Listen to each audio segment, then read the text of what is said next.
Malampuson og walay nisupak sa tariff rates nga gipresentar sa Kapitolyo alang sa Level 3 water distribution sa lungsod sa Carmen nga karon padagano na sa lalawigan sa Sugbo ubos sa Cebu Provincial Inter-LGU Waterworks System.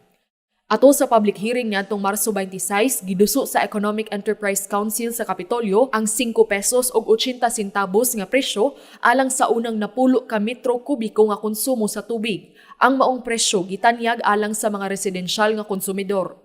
Gibutyag ni Capital Consultant Attorney Ben Cabrido nga ang mga presyo nga giduso sa Kapitolyo alang sa Carmen Distribution maoy pinakamubo sa tanang Water Association sa Sugbo. Dako usab ang diferensya niini sa mga presyo nga gihatag sa Cebu Manila Water Distribution kon CMWD nga 12 pesos nga nahimong 10 pesos o gipaubsan pagyud sa 8.50 pesos apan gihangyo pa kini ni Gobernador Gwendolyn Garcia ngadto sa 5.80 pesos.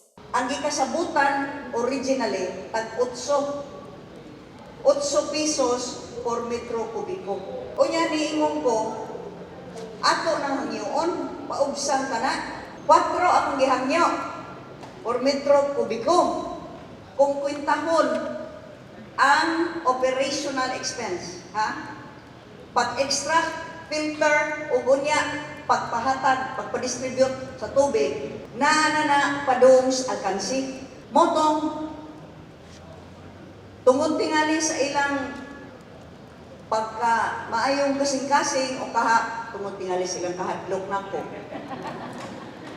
Disugot sila o hangyo, pwede bago, gawin na lang natin 580. Alang sa magsugod og bag-ong koneksyon, 500 pesos lang ang bayaran aron magpakonekta ug usa ka gatos ka pesos lang ang bayaran alang sa reconnection sa higayon nga maputlan. Matud ni Attorney Cabrido, kini tungod kay walay daghan nga empleyado nga sweldoanan ang Inter-LGU Waterworks System. Dili dako ang maintenance niini ug mogamit pagayud og smart meter. Automatic kini nga moputol sa koneksyon sa tubig kun dili mabayran ug automatic usab kini nga mo-connect og balik sa higayon nga mabayran na. Dili usab bugat ang pagbayad sa maong smart meter kay bahinon kini og 24 ka buwan ug ipatong lang sa matag buwan nga bayranan sa tubig sa mga Carmenanon. Mas ubos pa ganin siya sa MCWD sa residensya. Now, unsay nakalimit aning ato ang taripa, wala ni siya hidden charges.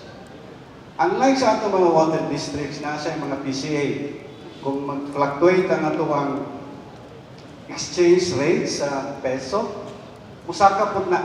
Nagkahayag nagyud ang panubig sa matag panimalay sa Carmen ug sulod paghihapon kini sa time frame nga gisaad ni Gobernador Gwendolyn Garcia ni adtong Enero nga sulod sa 3 ka buwan magsugod na og pagtrabaho. Karong buwan sa Abril sugda na ang pag-survey sa kabalayan sa unang 4 ka barangay sa Carmen nga mao ang mga barangay sa Cogon East, Cogon West, Baring ug Poblasyon. Magsugod na pagdawat ang Kapitolyo og application sa ulahing semana sa Abril. Karon natuman na gid ang gipangandoy sa among mga constituents. Pinakabarato nya dako kay migpasalamat ni Gob. Actually positive kayo, very positive kay klaro kayo nga wa na gidawat na sa mga tao ang ato ang project. Tungod kay wala may nisupak sa maong public hearing, himuan na kini sa Economic Enterprise Council og resolusyon nga ilang iduso ngadto sa Hunta Provincial nga maoy mo aprobar sa maong mga tariff rates. Paula Mendoza, Balita sa Sugbo.